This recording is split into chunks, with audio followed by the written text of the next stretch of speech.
السلام عليكم ورحمة الله وبركاته. نحمده ونصلي ونسلم على رسوله الكريم وعلى آله وأصحابه أجمعين، أما بعد، فأعوذ بالله من الشيطان الرجيم. بسم الله الرحمن الرحيم. ورفعنا لك ذكرك. وأيضا قال الله عز وجل في شأن حبيبه ومحبوبه مخبرا وآمرا: إن الله وملائكته يصلون على النبي يا أيها الذين آمنوا صلوا عليه وسلموا تسليما. صلى الله على سيدنا محمد وآله وأصحابه وسلم. صلى الله على سيدنا محمد وآله وأصحابه وسلم. صلاة يا رسول الله عليكم، سلام يا حبيب الله عليكم. لنا شمس وللآفاق شمس، وشمسي أفضل شمس السماء. صلاة يا رسول الله عليكم، سلام يا حبيب الله عليكم. لأن الشمس تطلع بعد فجر، وشمسي تطلع بعد العشاء. صلاة يا رسول الله عليكم، سلام يا حبيب الله عليكم. زمهجوری برآمد جان عالم، ترحم يا نبي الله ترحم. صلاة يا رسول الله عليكم، سلام يا حبيب الله عليكم. أما بعد، মুআজ্জাজ হাজিরিন, উপস্থিত সম্মানিত মুসল্লিবৃন্দ, রহিমানা ওয়া রাহিমাকুমুল্লাহ। হুজুর করিম রউফুর রহিম রহমতুল লিল আলামিন শফিউল মুজনিবিন হুজুর পাক সাল্লাল্লাহু আলাইহি ওয়াসাল্লামের দুনিয়ায় শুভাগমনের এই পবিত্রতম মাস মাহে রবিউল আউয়াল শরীফ। এই রবিউল আউয়াল শরীফে কিছু ব্যতিক্রম ছাড়া সারা বিশ্বের মুসলমানরা পবিত্র ঈদে মিলাদুন নবী সাল্লাল্লাহু আলাইহি ওয়াসাল্লাম উদযাপন করে। আলহামদুলিল্লাহ। এই ঈদে মিলাদুন নবী সাল্লাল্লাহু আলাইহি ওয়াসাল্লামের মূল মকসুদ, মূল কাজ সেটা হচ্ছে জিকিরে মুস্তাফা। অর্থাৎ ঈদে মিলাদুন নবী সাল্লাল্লাহু আলাইহি ওয়াসাল্লাম উপলক্ষে যে সকল অনুষ্ঠানের আয়োজন হয়, মাহফিলের আয়োজন হয়, জমায়েতের আয়োজন হয়, জশ্নে জুলুসের আয়োজন হয়, যত আয়োজনই হয় সব কিছুর মধ্যে একটি মাত্র কাজই প্রাধান্য পায়, সেটা হচ্ছে হুজুর করিম রউফুর রহিম সাল্লাল্লাহু আলাইহি ওয়াসাল্লামের শান এবং আজমতের বর্ণনা। সুবহানাল্লাহ। রাসূলুল্লাহ সাল্লাল্লাহু আলাইহি ওয়াসাল্লামের শানের জিকির করা, রাসূল সাল্লাল্লাহু আলাইহি ওয়াসাল্লামের আজমতের আলোচনা করা, এটা সবচেয়ে বড় একটা আল্লাহর ইবাদত। সুবহানাল্লাহ। জিকির হবে রাসূলুল্লাহর, আলোচনা হবে রাসূলুল্লাহর, মর্যাদা বর্ণনা হবে রাসূলুল্লাহর, কিন্তু জিকির হয়ে যাবে স্বয়ং আল্লাহর। সুবহানাল্লাহ। রসুল্লাহ রসুল, আল্লাহ আল্লাহ। রসুলের জাত আর আল্লাহর জাত এটা পৃথক। আল্লাহ খালেক, রসুল মখলুক। আল্লাহ আল্লাহ, রসুল রসুল। রসুল এবং আল্লাহ এখন না হতে পারে না, নাউজুবিল্লাহ। কিন্তু জিকির এক। রসুলের জিকির হবে, রসুলের আলোচনা হবে, সেটা আল্লাহ পাক রব্বুল আলামিন নিজের জিকির হিসেবে গণ্য করে নেন। সুবহানাল্লাহ। এটা আমাদের উপরও তো ইলজাম দেওয়া হয়। আমরা যারা জিকিরে মুস্তাফার মাহফিল করি, ঈদে মিলাদুন্নবীর আয়োজন করি, ঈদে মিলাদুন্নবীর মাহফিলে রসুল্লাহ সাল্লাল্লাহু আলাইহি ওয়াসাল্লামের শান এবং আজমতের বর্ণনা করি, আমাদের উপরে অপবাদ দেওয়া হয় কোনো কোনো পক্ষ হতে যে সুন্নিরা রসুল সাল্লাল্লাহু আলাইহি ওয়াসাল্লামকে একেবারে তুলতে তুলতে আল্লাহর উপরে তুলে ফেলে। নাউজুবিল্লাহ। এই ধরনের আপত্তি কিন্তু করা হয়। অর্থাৎ এটা আমাদের উপর একটা নাপাক ইলজাম। আমরা নাকি রসুলকে আল্লাহর উপরে উঠাই ফেলি। নাউজুবিল্লাহ। কিন্তু এই জালেমের খবর নাই আল্লাহর উপরে বলতে কিছুই নেই। আল্লাহ উপর নিচ, ডান বাম, ধার পাশ, এগুলি থেকে আল্লাহ পাক রব্বুল আলামিন একেবারে পবিত্র। সুবহানাল্লাহ। তিনি যেহেতু আল্লাহ, তিনি খালেক, সেহেতু আল্লাহ উপরে নিচে এগুলি থেকে একেবারে পুত পবিত্র। সুবহান। তা আল্লাহর উপরে বলতে যে কথাটা বলা হচ্ছে, এই কথাটাই হচ্ছে একটা বেঈমানিমূলক কথা। নাউজুবিল্লাহ।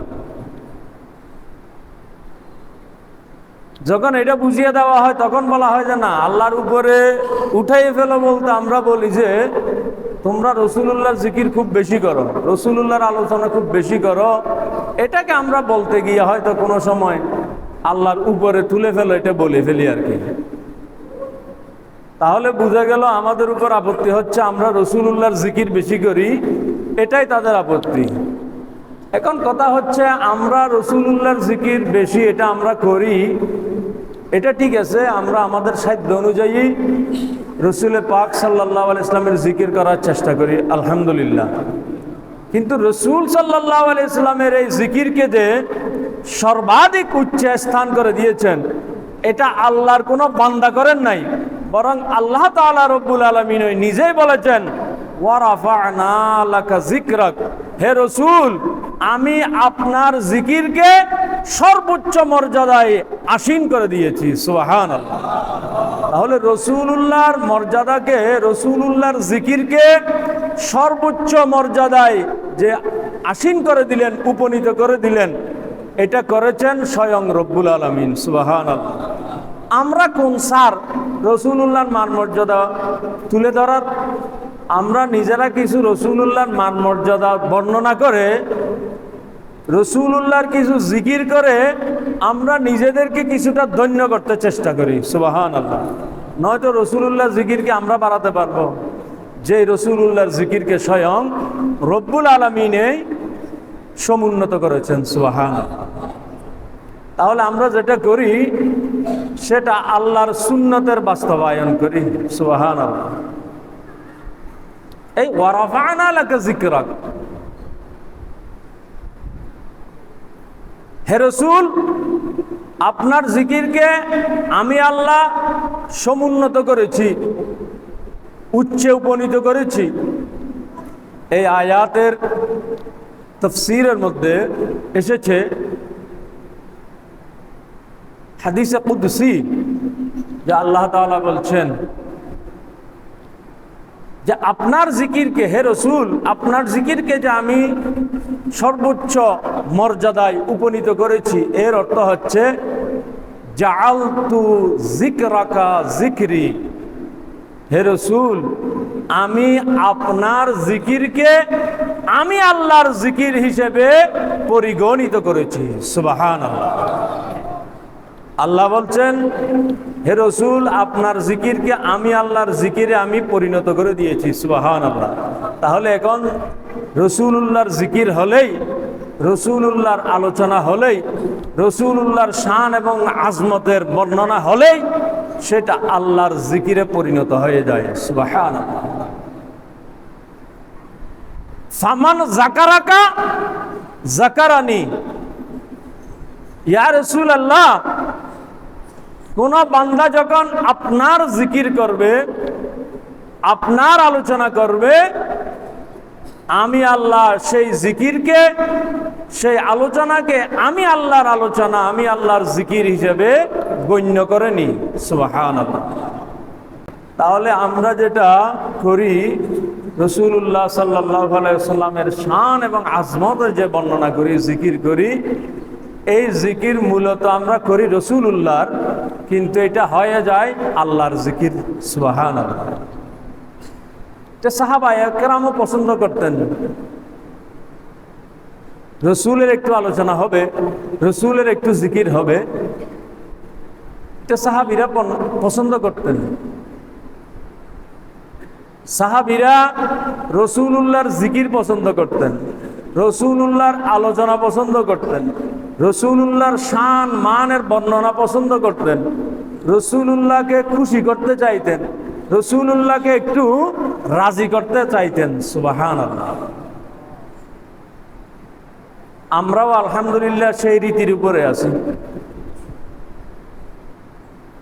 যেমন হযরতে সৈয়দুনা ফারুক আজম রাদিয়াল্লাহু তাআলা আনহুর খেলাফতকালীন সময়ে এক ইহুদি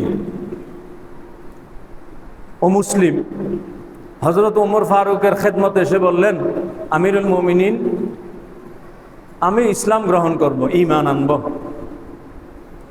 আমাকে মেহেরবানি করে আপনি ইসলামের মধ্যে দাখিল করে নিন, আমাকে কলমা পড়িয়ে দিন। সুবহানাল্লাহ। স্বেচ্ছায়। তো হযরতে ফারুক আজম রাদিয়াল্লাহু তাআলা আনহু ওই ব্যক্তিকে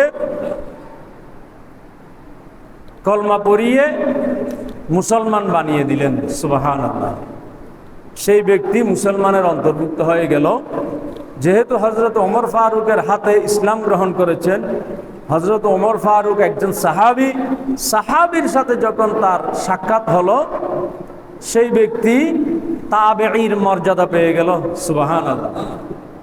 যারা ঈমানের সাথে রাসূলুল্লাহর সাথে সাক্ষাৎ পেয়েছেন তারা সাহাবী, আর যারা ঈমানের সাথে সাহাবীদের সাক্ষাৎ পেয়েছেন তারা তাবেঈ। এই ব্যক্তিটিও তাবেঈ হয়ে গেল।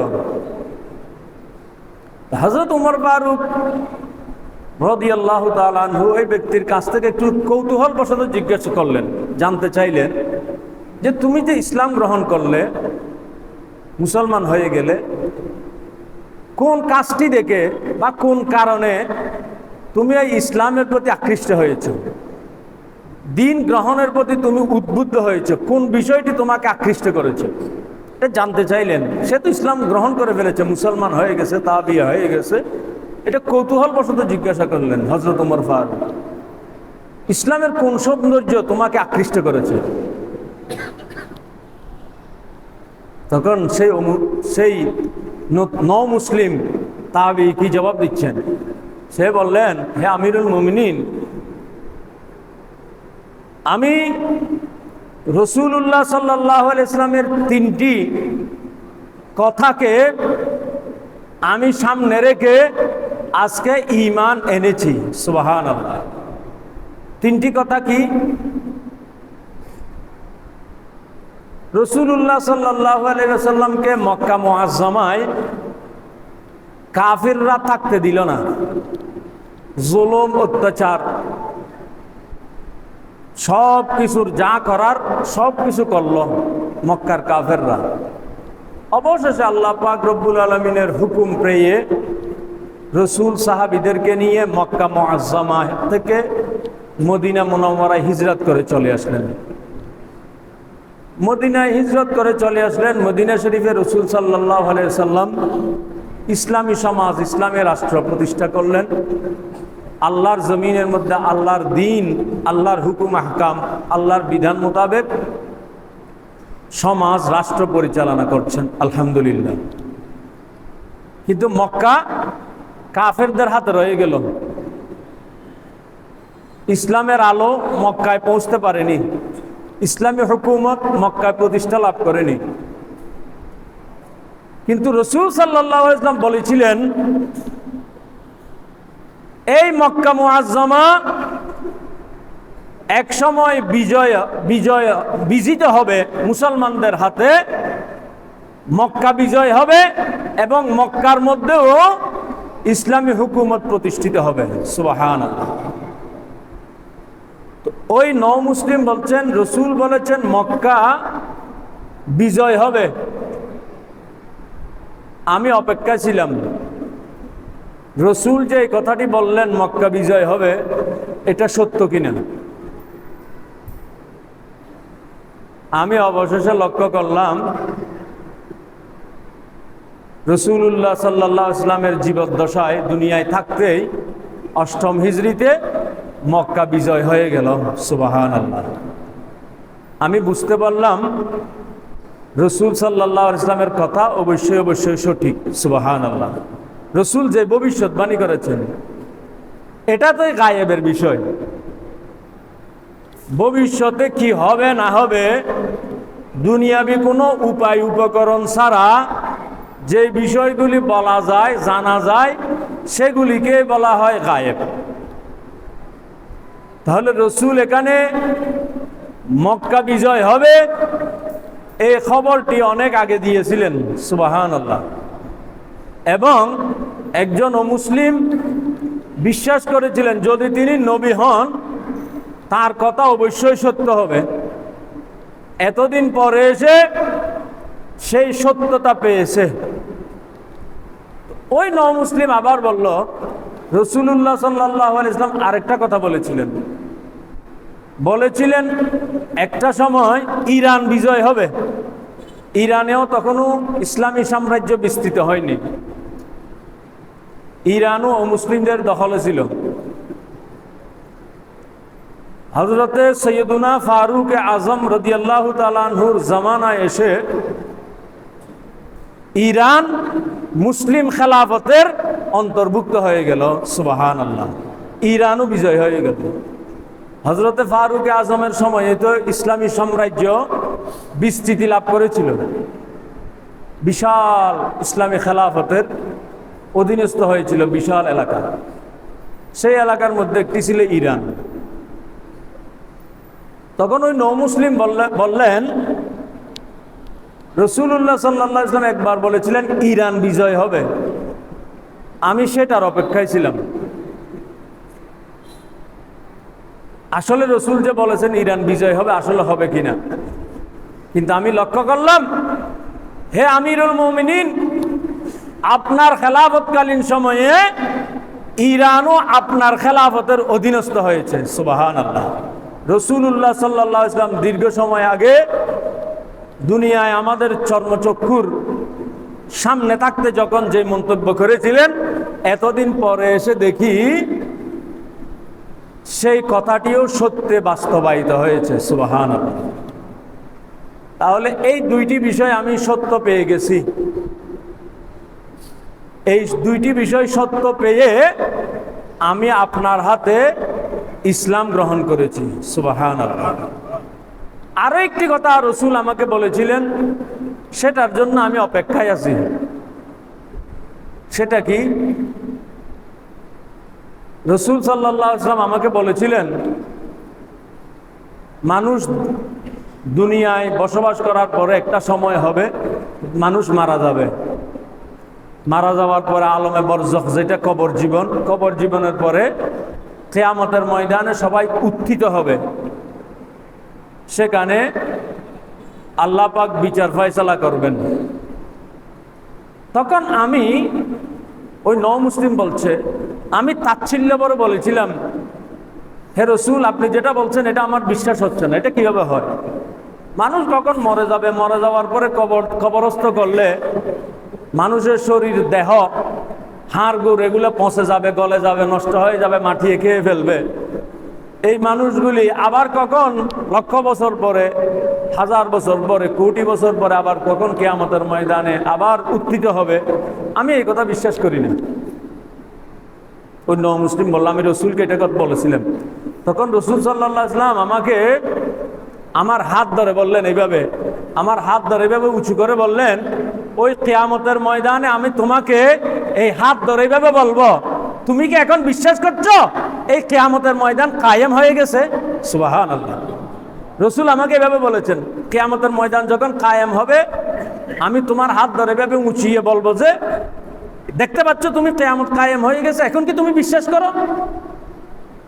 রসুল আমাকে এই কথাটি বলেছিলেন। এটা তো এখানে এখন বাস্তবায়ন হওয়ার, এখন দেখার তো সুযোগ নেই।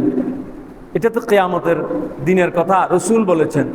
দুইটি আমি সত্য পেয়েছি, এই সত্যটির জন্য আমি কিয়ামতের ময়দানের জন্য অপেক্ষা করছি। সুবহানাল্লাহ।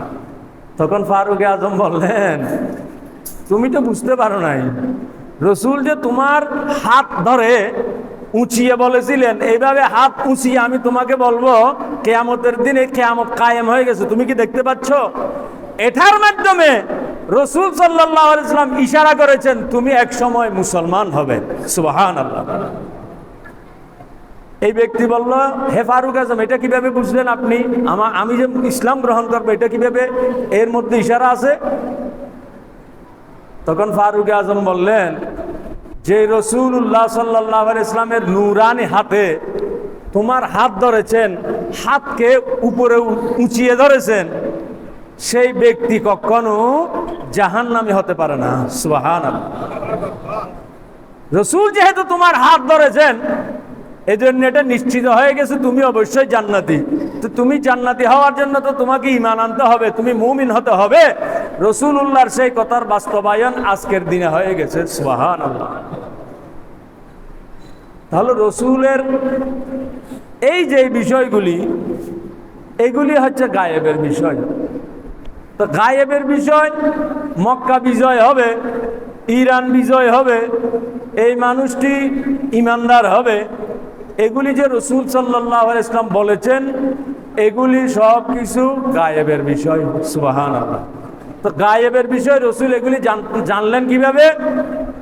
স্বয়ং আল্লাহ পাক রব্বুল আলামিন রাসূলুল্লাহ সাল্লাল্লাহু আলাইহি ওয়াসাল্লামকে এই বিষয়গুলি সব জানিয়ে দিয়েছেন। এই জন্য রাসূলুল্লাহ সাল্লাল্লাহু আলাইহি ওয়াসাল্লাম এই বিষয়গুলি সব জেনে ফেলেছেন। সুবহানাল্লাহ। গায়েব কি? জান্নাত, জাহান্নাম এগুলি গায়েব, এগুলি আমরা দেখি নাই। ইউমিনুনা বিল গায়বি, যারা ঈমান আনে গায়েবের উপরে, তা আমরা গায়েবের উপর ঈমান এনেছি। জান্নাতও আমরা দেখি নাই, জাহান্নামও আমরা দেখি নাই, ফেরেশতাও আমরা দেখি নাই। এই সব কিছু গায়েবের উপরে কি করেছি? আমরা ঈমান এনেছি। এগুলি সব গায়েব। কিন্তু নবীগণের জন্য এগুলি গায়েব না। নবীরা জান্নাতও দেখেছেন, জাহান্নাম দেখেছেন, ফেরেশতাদের সাথে তো কথাবার্তা বলেছেন সামনাসামনি। নবীদের সাথে ফেরেশতাদের কথাবার্তা হয়েছে। তাহলে ফেরেশতারা নবীদের জন্য গায়েব না, আমাদের জন্য গায়েব। জান্নাত জাহান্নাম আমাদের জন্য গায়েব, নবীরা জান্নাত জাহান্নাম দেখেছেন। কিন্তু নবীদের জন্য আমাদের আখেরি রাসূল ছাড়া অন্য নবীদের জন্য একটা গায়েব আছে, সেটা হচ্ছে স্বয়ং রব্বুল আলামিন। সুবহানাল্লাহ। আল্লাহ পাক রব্বুল আলামিন হচ্ছে গায়েবুল গুয়ুব। যত গায়েব আছে সমস্ত গায়েবেরও গায়েব হচ্ছেন স্বয়ং আল্লাহ তাআলা। সুবহানাল্লাহ। আল্লাহ তাআলাকে কেউ দেখেন নাই। হযরতে মূসা আলাইহিস সালাম বারবার আল্লাহর কাছে আরজি পেশ করেছিলেন, রব্বি আরিনি, হে ইলাহুল আলামিন আপনি আমাকে দেখা দেন। কিন্তু আল্লাহ বলেছেন কি? লান তারানি, হে মূসা তুমি আমাকে দেখতে পারবে না। তো মূসাকে বলেছেন, হে মূসা তুমি আমাকে দেখবে না। কিন্তু আল্লাহ এটা বলেন না, হে মূসা তুমি নয়, শুধু কেউ আমাকে, আমি আল্লাহকে দেখবে না সেটা বলেন নাই। বলেছেন হে মূসা তুমি আমাকে দেখবে না। তাহলে মূসা আলাইহিস সালামও আল্লাহকে দেখেন নাই, কোন নবী রাসূলও আল্লাহকে দেখেন নাই। গায়েবের একেবারে গায়েব যেটা স্বয়ং রব্বুল আলামিন, নবীগণ এগুলি আল্লাহ পাককে দেখেন নাই। কিন্তু সেখানে আমাদের রসুল, আখেরি রসুল সৈয়দুল আম্বিয়া ইমামুল মুরসালিন স্বয়ং নিজের চোখে আল্লাহ তাআলাকে দেখেছেন। সুবহানাল্লাহ। দেখেন নাই মেরাজের রাত্রিতে রাআইতু রব্বি ফি আহসানি সূরাতিন, রসুল বলছেন আমি আমার মহান রবকে অত্যন্ত সৌন্দর্যমণ্ডিত সূরতের মধ্যে দেখেছি। সুবহানাল্লাহ। সূরত এটা কেমন? আল্লাহর সূরত যেমন হতে পারে তেমন। এটা দুনিয়ার কোনো জ্ঞান ও বিজ্ঞানের বিচারে এটাকে আয়ত্ত করা যাবে না। আল্লাহর সূরত কেমন হবে, যেভাবে দেখেছেন সেভাবে। তাহলে স্বয়ং রাসূলুল্লাহ সাল্লাল্লাহু আলাইহি ওয়াসাল্লাম আল্লাহ পাককে দেখেছেন। তাহলে গায়েবের মধ্যে সবচেয়ে যে গায়েব, সে গায়েব রাসূলুল্লাহ সাল্লাল্লাহু আলাইহি ওয়াসাল্লাম দেখে ফেলেছেন। তাহলে আর রসুলের কাছে গায়েব আর কি রইল? সুবহানাল্লাহ। আলা হযরত রাদিয়াল্লাহু তাআলা আনহু এটাই বলেছেন। আলা হযরত বলছেন और कोई गायब किया तुमसे नहा हो भला, और कोई गायब किया तुमसे नहा हो भला, जब ना खुदा ही छुपा तुम पे करोड़ों दरूद, तुम पे करोड़ों दरूद। या रसूल अल्लाह, আপনার কাছে আর গায়েব কি রইল, যেখানে স্বয়ং আল্লাহ পাক রব্বুল আলামিনও আপনার কাছে লুকায়িত থাকলেন না। ইয়া রাসূলুল্লাহ, আপনার কাছে তো আর কিছুই গায়েব রইল না। সুবহানাল্লাহ। হযরতে ফারুক আজম রাদিয়াল্লাহু তাআলা আনহু নও মুসলিমকে বললেন, তুমি যে ইসলাম গ্রহণ করবে, তুমি যে মুমিন হবে, সেই ইশারাও রাসূল করেছেন। এটা হয়ে গেল, ওই ব্যক্তি ঈমান আনলো, যথারীতি মুসলমান সমাজের নামাজ কালামের মধ্যে আছে, ইবাদত বন্দেগীতে আছে, এতটুকু তো শেষ হতে পারত।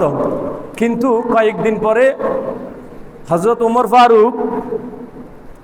ওমর ফারুক আমিরুল মুমিনিন, খলিফাতুল মুসলিমিন, কয়েকদিন পরে কয়েকজন সাহাবীকে নিয়ে ওই নও মুসলিমের কাছে গিয়ে পৌঁছলেন। বললেন, তুমি যে বলেছিলে রাসূল সাল্লাল্লাহু আলাইহি ওয়াসাল্লাম মক্কা বিজয় হবে, ইরান বিজয় হবে, তোমাকে কিয়ামতের ময়দানে এইভাবে হাত উঁচিয়ে ধরবে, যে কথাগুলি বলেছিলে, তুমি আরেকটু আলোচনা করো আমাদের সামনে, সকলের সামনে। সুবহানাল্লাহ। ওই ব্যক্তিটি আবার সেই ঘটনাগুলি আবার বর্ণনা করতে লাগলেন। হযরতে আমিরুল মুমিনিন ফারুক আজম সহ উপস্থিত সাহাবীরা সেই আলোচনা আবার শুনলেন, শুনে আবার ফিরে চলে আসলেন। আর কয়েকদিন গেল, আর কয়েকদিন বলে আর কয়েকজন সাহাবীকে নিয়ে হযরত ফারুক আজম আবার তার কাছে গেলেন, গিয়ে বললেন, তুমি ওই ঘটনাটি আবার বলো, রাসূল কি বলেছিলেন। তখন সেই ব্যক্তি আবারও হযরত ফারুক আজম এবং উপস্থিত সকলকে রাসূলুল্লাহর সেই বলা কথাগুলি আবার বললেন। সুবহানাল্লাহ। এইভাবে হযরত ওমর ফারুক এই ঘটনা সেই নও মুসলিমের কাছ থেকে 3 বার শুনেছেন। সুবহানাল্লাহ। এটা শোনার কারণটা কি? এটা শোনার কারণ হচ্ছে জিকিরে রাসূলুল্লাহর জিকির হয়ে যাওয়া। সুবহানাল্লাহ। রাসূলুল্লাহর জিকির যখন হচ্ছে, হযরতে ফারুক আজম অন্তরের মধ্যে প্রশান্তি পাচ্ছেন। সুবহানাল্লাহ। আলহামদুলিল্লাহ, আমরাও সেই রীতির মধ্যে আছি। রাসূলুল্লাহর জিকির যত হয়, আমাদের অন্তর তত বেশি ঠান্ডা হয়ে যায়, শীতল হয়ে যায়। সুবহানাল্লাহ। আল্লাহ পাক আমাদের এই জিকিরে মুস্তাফা কবুল করুন, আমিন। এই জিকিরে মুস্তাফার বদৌলতে কাল কিয়ামতের ময়দানে আল্লাহ তাআলা আমাদেরকে শফিউল মুজনিবিনের শাফাআত নসিব করুন, আমিন।